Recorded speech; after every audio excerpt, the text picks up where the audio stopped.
بسم اللہ الرحمن الرحیم۔ السلام علیکم۔ میں اشکی ملک آپ کی خدمت میں حاضر ہوں۔ عمران خان نے اپنے سیاسی آفس میں، پارٹی آفس میں بڑا مصروف دن گزارا ہے جی، اور میرا خیال ہے کہ بالکل آغاز میں ہی آپ لوگ یہ سن کے پریشان ہو چکے ہوں گے کہ کون سا سیاسی آفس، کون سا پارٹی آفس۔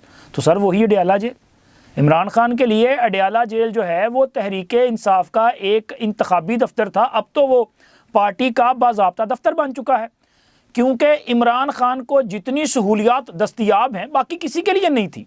دیکھیں نا کہ عمران خان اگر چاہے تو اسے جیل میں جو ہے وہ ایکسرسائز مشین مل جاتی ہے، عمران خان صاحب چاہے تو جیل کی دیوار گر جاتی ہے، عمران خان صاحب چاہے تو جیل میں جو ہے وہ عملہ تبدیل کر دیا جاتا ہے کہ جی فلاں جو ڈپٹی سپرنٹینڈنٹ ہے یہ اس کا چہرہ مجھے اچھا نہیں لگتا تو اس کو تبدیل کر دیا جائے۔ مطلب عمران خان کے لیے جب سے وہ گرفتار ہے تب سے آج کے دن تک مسلسل ایک سہولت کاری جو ہے وہ دستیاب ہے۔ آج کا پورا دن عمران خان نے اڈیالہ جیل میں ایک مصروف ترین دن گزارا۔ اچھا، اس مصروف ترین جو دن تھا نا، اس میں عمران خان نے کوئی مشقت نہیں کی۔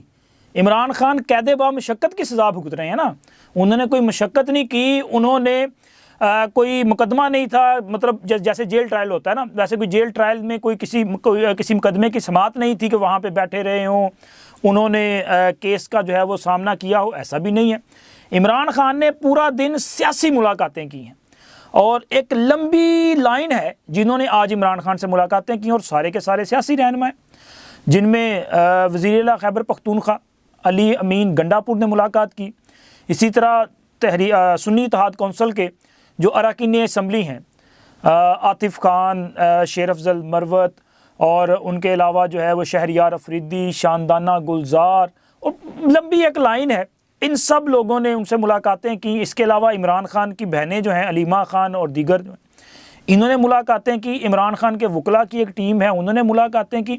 یعنی کہ جناب سارا دن اڈیالہ جیل جو ہے وہ ایک طرح سے عمران خان کا پارٹی آفس تھا، جس پر وہ بیٹھے ہوئے تھے اور ملاقاتیں فرما رہے تھے۔ اور ان ملاقاتوں کے دوران جو ہے عمران خان صاحب نے کچھ پیغامات جو ہیں وہ اسٹیبلشمنٹ کو بھیجے، کچھ پیغامات جو ہیں وہ سیاسی حکومت کے نام پہ جاری کروائے، اور کچھ پیغامات جو ہیں وہ انہوں نے اپنے کارکنان کو جاری کیے۔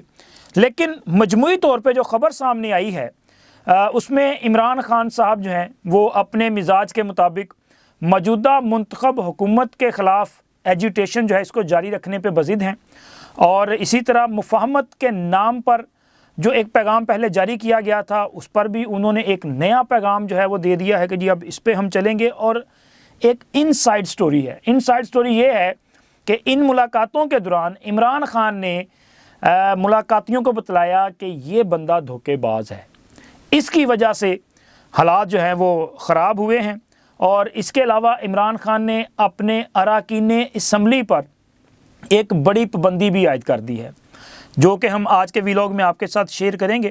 لیکن چونکہ یہ ویلاگ جو ہے وہ اڈیالہ جیل میں عمران خان کی ملاقاتوں کی تفصیلات سے متعلق ہے، تو میرا خیال ہے کہ اس کا آغاز گنڈاپور صاحب کی جو ملاقات ہے اس سے کر لیتے ہیں، چونکہ علی امین گنڈاپور صاحب جب ملاقات کے لیے آئے بڑے پروٹوکول کے ساتھ آئے۔ آپ اندازہ لگائیں کہ ایک بندہ جو 9 مئی کے مقدمات کا مرکزی ملزم ہے، وہ بندہ کہ جس کی آڈیو ویڈیوز موجود ہیں، اور یہ بندہ جو ہے نہ صرف 9 مئی بلکہ اس سے پہلے بھی ریاستی اداروں پر حملوں میں ملوث ہے، وہ جناب وزیر اعلیٰ خیبر پختونخوا منتخب ہو چکا، اور وہ مکمل پروٹوکول کے ساتھ جو ہے ان کو اڈیالہ جیل پہنچایا گیا۔ انہوں نے ملاقات کی، اور ملاقات کرنے کے بعد انہوں نے وفاق کو چیلنج دیا، وفاقی حکومت کو تسلیم کرنے سے انکار کیا۔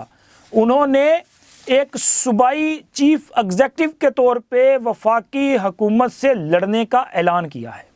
میں نے اس سے پہلے ویلاگ میں آپ کو بتایا تھا نا کہ ملاقات چل رہی ہے، لیکن اس ملاقات میں مجھے نہیں لگتا کہ کوئی ایسی بات آئے گی کہ صوبے کے عوام کے لیے سوچا جائے گا کہ کس طرح سے ان کے لیے کوئی جائے ہم نے ریلیف حاصل کرنا، نہیں، لڑائی کی بات ہوگی، اور بالکل اسی طرح کیا۔ اور انہوں نے ملاقات سے نکلتے ہوئے کہا جی چونکہ عمران خان کا حکم ہو گیا ہے تو لہٰذا اتوار والے دن وہ خود احتجاج کو لیڈ کریں گے۔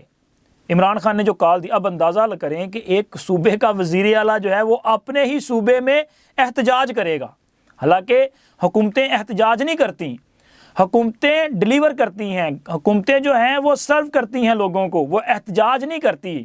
یہ کس پہ احتجاج کریں گے؟ احتجاج کریں گے کہ جی ہمارا مینڈیٹ چوری ہوا ہے، احتجاج کریں گے کہ جی ہمیں اسپیشل سیٹس نہیں ملی۔ اچھا، مینڈیٹ کہاں پہ چوری ہوا ہے، کیسے چوری ہوا ہے، یہ تو میں نے آپ کے ساتھ اس کے بعد ایک ویلاگ کرنا ہے، چونکہ میں نے اس پہ کچھ ورکنگ کی ہے، وہ آپ کے ساتھ میں جو ہے مکمل تفصیلات اس میں شیئر کروں گا۔ لیکن یہ جو اسپیشل سیٹس والا ایشو ہے کہ جی ہمیں اسپیشل سیٹس نہیں ملی، اور بھائی کیسے ملیں؟ آپ نے کوئی لسٹ جمع کروائی، آپ نے جب فیصلہ کیا تب آپ نے کسی قانونی ماہر سے کوئی رائے لی، یا کہ پھر سچ یہ ہے کہ عمران خان نے کسی بھی وہ جو قانونی ماہر ہے اس کی رائے مانی نہیں؟ عمران خان صاحب کو جب کسی بھی سیاسی جماعت میں شمولیت کے حوالے سے یہ ساری وہ اپنا بات چیت چل رہی تھی، اس حوالے سے سوچ بچار چل رہی تھی، تو تب عمران خان صاحب کو ان کی جو وکلا ٹیم ہے، یا مطلب علی ظفر صاحب اور بیرسٹر علی گوہر صاحب جو ہیں اسپیشلی، انہوں نے انہیں بریف کیا اور انہیں بتایا کہ سچویشن یہ ہے کہ ہماری چونکہ اب تحریک انصاف کی اس وقت جو ہے وہ ایک متنازع حیثیت ہے، اور ہمارے تمام لوگوں نے آزاد حیثیت میں الیکشن لڑا ہے، اور اب اگر ہم کسی بھی سیاسی جماعت میں شامل نہیں ہوں گے تو پھر یہ تمام آزاد جو ہیں ان پہ کسی قسم کی کوئی وہ جو پابندی ہے، ایک آئینی جو پابندی ہے، وہ برقرار نہیں رہے گی، اور یہ لوگ جو ہیں جیسے وسیم قادر چلے گئے، باقی لوگ بھی ادھر ادھر جا سکتے ہیں، تو لہٰذا ہمیں کسی پارلیمانی جو سیاسی جماعت ہے اس کا حصہ بننا چاہیے۔ تو جب غور کیا گیا تو تب دیکھا گیا کہ جی مجلس وحدت المسلمین، ان کے ساتھ پہلے بھی عمران خان کا اتحاد رہا ہے، تو اس میں شامل ہو جائیں۔ لیکن جب یہ فیصلہ اناؤنس ہوا تو اس پہ پارٹی کے اندر سے جو ہے وہ ایک مزاحمت سامنے آئی، جس کے بعد عمران خان مشاورت سے یہ فیصلہ ہوا کہ جی جماعت اسلامی میں شامل ہو جاتے ہیں۔ اچھا، جماعت اسلامی میں شمولیت کا فیصلہ ہوا تو اگلے ہی دن جماعت اسلامی کی جو 2 سیٹیں تھیں خیبر پختونخوا میں، وہاں بھی ری کاؤنٹنگ میں رزلٹ چینج ہو گئے اور وہ سیٹیں مل گئیں تحریک انصاف کے آزاد لوگوں کو۔ جماعت اسلامی نے ٹھینگا دکھا دیا، انہوں نے کہا جی ہمارے ساتھ یہ ظلم کیا جا رہا ہے، تو لہٰذا انہوں نے کہا جی ہم تو ان کے ساتھ نہیں چل سکتے۔ اب اس کے بعد ان کے پاس آپشن یہ تھا کہ یہ مسلم لیگ کاف کے ساتھ شامل ہو جاتے، یہ پشتونخوا ملی عوامی پارٹی محمود خان اچکزئی صاحب والی اس میں شامل ہو جاتے، یہ ایم کیو ایم میں شامل ہو جاتے، یہ نون لیگ میں شامل ہو جاتے، مطلب اس سیاسی جماعت میں شامل ہوتے جس سیاسی جماعت کی پارلیمان میں موجودگی تھی۔ انہوں نے کوئی نہ کوئی لسٹ جمع کروائی ہوتی۔ اچھا، اگر لسٹ جمع کروائی ہوتی تو اس لسٹ میں جو ہے وہ آپ چینجنگ کروا سکتے تھے کہ جی ہماری چونکہ سیٹس زیادہ آ گئی ہیں تو لہٰذا ہم نئے نام دیتے ہیں۔ اس سے پہلے اس طرح کا واقعہ ہو چکا ہے، لیکن عمران خان صاحب نے کہا جی ہم سنی اتحاد کونسل میں شامل ہوں گے۔ اب سنی اتحاد کونسل والا آپ آزاد لڑے آجے، صاحبزادہ حامد رضا، انہوں نے اپنی جماعت کے انتخابی نشان سے الیکشن کنٹیسٹ ہی نہیں کیا، وہ آزاد حیثیت میں الیکشن لڑا، اور خیر وہ بھی جیت گئے، لیکن وہ بھی آزاد تھے۔ تو لہٰذا وہ جو آزاد آئے حامد رضا سمیت، وہ سارے کے سارے جو سنی اتحاد کونسل میں چلے گئے۔ اب سنی اتحاد کونسل والوں نے کوئی لسٹ جمع نہیں کروائی تھی، اور پھر یہ بھی آپ کے علم میں ہے کہ سنی اتحاد کے سربراہ حامد رضا صاحب نے الیکشن کمیشن کو لکھ کے دیا جی ہم تو الیکشن لڑ نہیں رہے، تو لہٰذا ہم نے تو کوئی لسٹ جمع بھی نہیں کروانی۔ اور کب جواب دیا؟ 26 فروری کو، ٹھیک ہے، جب کیس چل رہا تھا تب جواب دے دیا۔ لیکن عمران خان صاحب اب کہہ رہے ہیں، یا تحریک انصاف والے یا سنی اتحاد کونسل والے یہ کہہ رہے ہیں جی ہمارے ساتھ یہ ظلم کیا جا رہا ہے، یہ جمہوریت کو غیر مستحکم کرنے کی سازش کی جا رہی ہے۔ کیسے؟ آپ کو چاہیے تھا کہ پہلے سوچ کے فیصلہ کرتے، لیکن آپ نے اس وقت سوچا نہیں، اور ہمیشہ عمران خان کی یہ ایک طرح سے عادت ہے کہ وہ ہم فیصلہ کرنے کے بعد سوچتے ہیں کہ شاید یہ غلطی ہوگی، پھر وہ اس پہ جو ہے وہ اپنا پتھر چاٹ لیتے ہیں۔ اور اب چونکہ موقع گزر چکا ہے، ٹرین گزر چکی ہے، پلیٹ فارم سے وہ آگے بڑھ چکی ہے، اور یہ ٹرین مس کر چکے ہیں، لیکن یہ چاہتے یہ ہیں کہ جی ہمیں اسی ٹرین میں جو آگے چلی گئی ہے اس ٹرین کو روک کے جو ہے وہ ہمیں سیٹس دے دی جائیں۔ ایسے ممکن نہیں ہے نا، اب تو معاملہ آگے نکل گیا، اور اب عمران خان کو خیال آیا کہ یار یہ کتنا بڑا بلنڈر ہو گیا، اور عمران خان نے ان ملاقاتوں کے دوران اپنے پارٹی کے لوگوں سے یہ کہا کہ یہ حامد رضا جو ہے نا، اس نے ہمیں دھوکہ دیا ہے. چونکہ حامد رضا سے ملاقات نہیں ہوئی، حامد رضا کو نہ تو کوئی پارلیمان میں کسی قسم کی کوئی پوزیشن ملی ہے، یعنی کہ وہ دیکھیں نا سنی اتحاد کونسل کے سربراہ ہیں، لیکن وہ پارلیمانی پارٹی کے ہیڈ نہیں ہیں، وہ کسی بھی دوسرے بڑے عہدے کے لیے جو ہے ان کو نامزد نہیں کیا گیا. تو کیوں نہیں کیا گیا؟ وجہ یہ ہے کہ عمران خان جو ہے وہ کہتے ہیں کہ انہوں نے ہمیں دھوکہ دیا ہے. اگر انہوں نے الیکشن کمیشن میں یہ جواب داخل کر دیا تھا یا کرنا تھا تو ہمیں بتاتے، ہم ان کی جماعت میں شامل ہی نہ ہوتے. اب ان کے جواب کی جو موجودگی ہے وہ ایک بڑا قانونی جواز ہے الیکشن کمیشن کے پاس کہ جی ان کو ہم سیٹیں کیسے دے دیں. تو وہ ان کا یہ خیال ہے کہ انہوں نے ہمیں دھوکہ دیا ہے. اور اس کے ساتھ ساتھ عمران خان نے اپنے تمام اراکین اسمبلی پر ایک پابندی عائد کر دی ہے. عجیب سوچ ہے یار، بڑی عجیب ہے. آپ سوشل بائیکاٹ کرنے کے لیے لوگوں کو پابند کر رہے ہیں. ایک سیاسی جماعت کا سربراہ اب یہ فیصلہ کرے گا کہ جو بھی بندہ اس کی جماعت کا ایم این اے، ایم پی اے یا اس کی جماعت کی حمایت سے منتخب ہوا ہے وہ اپنی زندگی بھی اس کی مرضی سے گزارے گا. عجیب نہیں ہے؟ مطلب کل کو عمران خان اگر یہ کہہ دے کہ جناب علی آپ کا عقیدہ جو ہے وہ مجھے پسند نہیں ہے تو آپ فلاں مسلک میں جو ہے وہ کنورٹ ہو جائیں، تو ہو جائیں گے آپ. کل کو عمران خان یہ کہہ دے کہ جی میرے سابقہ سسرال والے مجھے بڑے اچھے لگتے ہیں تو آپ سارے کے سارے ان کے ساتھ شامل ہو جائیں، تو شامل ہو جائیں گے آپ. کیونکہ عمران خان نے تو کہہ دیا اپنے اراکین قومی و صوبائی اسمبلی سے کہ جی آپ ایک تو جب اسمبلی میں احتجاج کرتے ہیں تو سارے کریں، کوئی ایک بندہ بھی سیٹ پہ نہ بیٹھے. مطلب یہ ہے کہ جی ہم نے اس حکومت کو یا ان حکومتوں کو چلنے نہیں دینا، اور ہم نے ایوان میں جو ہے وہ ایک پتلی تماشا لگا کے رکھنا ہے. وہ جیسے ہوتا نہیں ہے کہ ڈگڈگی بجانے والا مداری وہ ڈگڈگی بجا رہا ہے اور بندر جو ہے وہ ڈانس کیے جا رہا ہے. تو عمران خان نے بیسیکلی یہ کہا کہ ڈگڈگی میرے ہاتھ میں ہے تو میں ڈگڈگی بجا رہا ہوں تو آپ بندر ڈانس وہاں پہ کرتے جائیں. اس کے ساتھ ساتھ مصوف نے یہ کہا ہے کہ جی وہاں پہ آپ یہ جو حکومتی بینچز پہ بیٹھے لوگ ہیں نا ان کے ساتھ مصافحہ بھی نہ کریں، یار ملاقات نہ کریں، ان کے ساتھ بغل گیر نہ ہو. اور خدا دا خوف کھاؤ یار.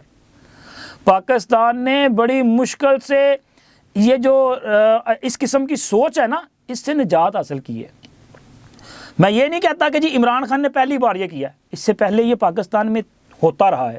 پولیٹیکل پارٹیز اپنے سیاسی اختلافات کو ایک ذاتی دشمنیوں میں کنورٹ کر لیتی تھی. ایک دوسرے کے اراکین اسمبلی سے ملنا ملانا بھی جو ہے وہ جرم ٹھہرتا تھا، لیکن ان کو احساس ہوا کہ یہ غلطی ہے، اگر ہم سے کوئی کروا رہا ہے تو فائدہ وہ اٹھا رہا ہے اور اس کا ہر سطح پہ نقصان ہمیں ہو رہا ہے. تو بعد ازاں ان کو احساس ہوا تو ایک سیاسی پختگی کا مظاہرہ کیا گیا. آج عمران خان وہی سوچ کا مظاہرہ کر رہے ہیں.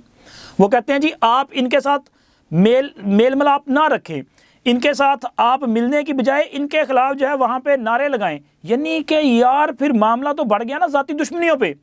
اب احتجاج سیاسی، اگر آپ وہاں پہ سیاسی نعرے بازی کریں کسی کو کوئی اعتراض نہیں ہوگا، ٹھیک ہے وہ بھی کر رہے ہیں آپ بھی کر رہے ہیں. اجلاس ختم ہوا، لوگ کیفیٹیریاز میں یا مختلف جگہ پہ بیٹھ کے گپ شپ بھی کرتے ہیں، اپنی سوشل لائف کو ڈسکس کرتے ہیں کیونکہ اس سے تلخیاں کم ہوتی ہیں. لیکن عمران خان کیا چاہ رہے ہیں؟ عمران خان صاحب کہتے ہیں کہ جی آپ اپنی اس سیاسی اختلافات کو میری خاطر ذاتی اناد میں تبدیل کر لیں. اور خود کیا کر رہے ہیں؟ خود جناب اسٹیبلشمنٹ کو پیغام بھجوا رہے ہیں کہ میں آپ سے معافی کا طلبگار ہوں.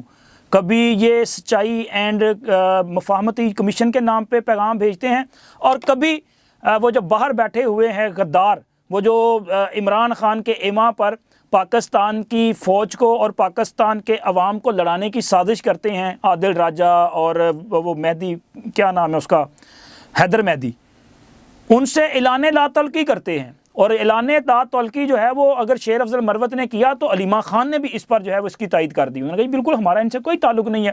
وہی عادل راجہ جو عمران خان کے لیے موبلائزیشن کر رہا تھا، وہ عادل راجہ جس نے عمران خان کے لیے 9 مئی کے حملوں کے لیے عوام کو دیار غیر میں بیٹھ کے اکسایا اور بار بار اس پہ کر رہا تھا، وہ عادل راجہ جو عمران خان کے لیے جو ہے آرمی چیف کے خلاف جو ہے وہ ہرزہ سرائی کرتا تھا، بد زبانی کرتا تھا.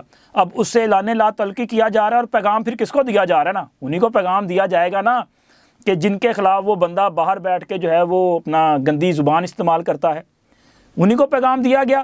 تو یہ ایک طرح سے معافی مانگی جا رہی ہے کہ جی ہمیں معاف کر دیں اور ہمارے ساتھ لائن سیدھی کر لیں۔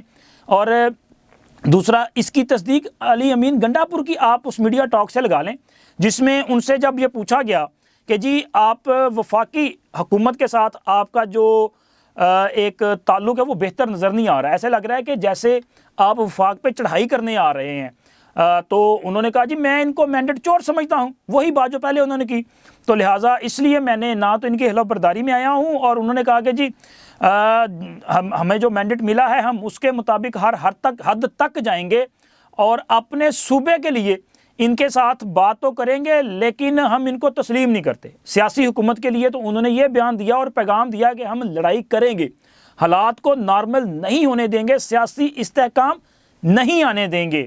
لیکن دوسری طرف جب اسٹیبلشمنٹ کا سوال کیا جاتا ہے تو وہ کہتے ہیں جی اسٹیبلشمنٹ کے حوالے سے عمران خان جو حکم کریں گے ہم اس کے لیے حاضر ہیں۔ تو عمران خان نے کیا حکم کرنا ہے؟ عمران خان تو منتیں کر رہا ہے کہ جی معافی دے دیو اور میرے ساتھ جو ذرا ملاقات ہی کر لیں۔ عمران خان نے کتنی بار کہا کہ جی میں ملاقات کا وہ کیا کہتے ہیں متقاضی ہوں، مجھ سے ملاقات کر لی جائے۔ وہ بشرا بی بی نے جو ایفرٹ کی اس میں بھی مسئلہ یہی تھا کہ عمران خان نے کہا تھا نہیں جی میں تو پھر ان سے ملاقات کروں گا، تو انہوں نے کہا تھا نہیں ایسی اس کی کوئی ضرورت نہیں ہے۔ اور اس کے علاوہ جناب یہ گنڈا پور صاحب کا جو ہے نا، دیکھیں گنڈا پور کی ابھی حکومت قائم نہیں ہوئی، اور ڈیفینیٹلی علی امین گنڈا پور جو ایک نیریٹو لے کے چل رہے ہیں جس میں وہ کہہ رہے ہیں کہ جی ہم جو ہے وہ اس حکومت کو تسلیم نہیں کرتے، ہم اپنے صوبے کے حق کے لیے ہر حد تک جائیں گے، یہ سوچ جو ہے وہ عمران خان کی ہے، لڑو مرو مر جاؤ والی سوچ۔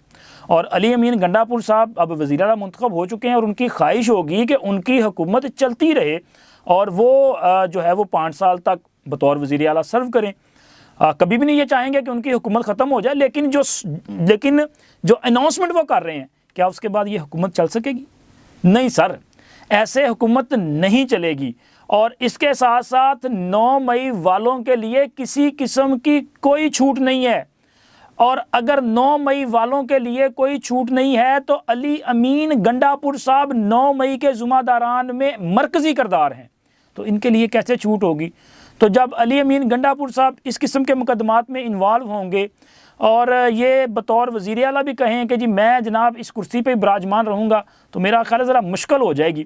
یا تو یہ ہے کہ علی امین گنڈا پور صاحب کو عمران خان کی ہدایات ذرا کم لینی پڑیں گی اور اپنے صوبے کو پرائورٹی دینی پڑے گی، وہاں کے عوام کی حالت کو دیکھ کر جو ہے فیصلے کرنے پڑیں گے، اور انہیں منتخب جو سیاسی حکومت ہے ان کے ساتھ بھی اپنے معاملات کو بہتر کرنا پڑے گا، اور وہ جو منصوبہ ساز یا فیصلہ ساز یا طاقتور ہیں ان کے ساتھ بھی اپنے معاملات کو بہتر کرنا پڑے گا، اور 9 مئی کی ان کو کھلے عام مذمت بھی کرنی پڑے گی۔ اس معاملے پہ ان کو جو ہے وہ واضح طور پہ معذرت بھی کرنی پڑے گی، پھر معاملہ سیدھا ہو سکتا ہے۔ ورنہ جو جوڈیشل کمیشن یہ مانگ رہے ہیں نا سر، وہ جوڈیشل کمیشن بننے پر علی امین گنڈا پور صاحب جو ہے وہ مزید پھنس جائیں گے، کیونکہ 9 مئی والوں کی تمام جو ایویڈنس ہے، جو تمام ثبوت ہیں وہ موجود ہیں، تو لہٰذا پھر ان کے لیے مشکل پڑ جائے گی۔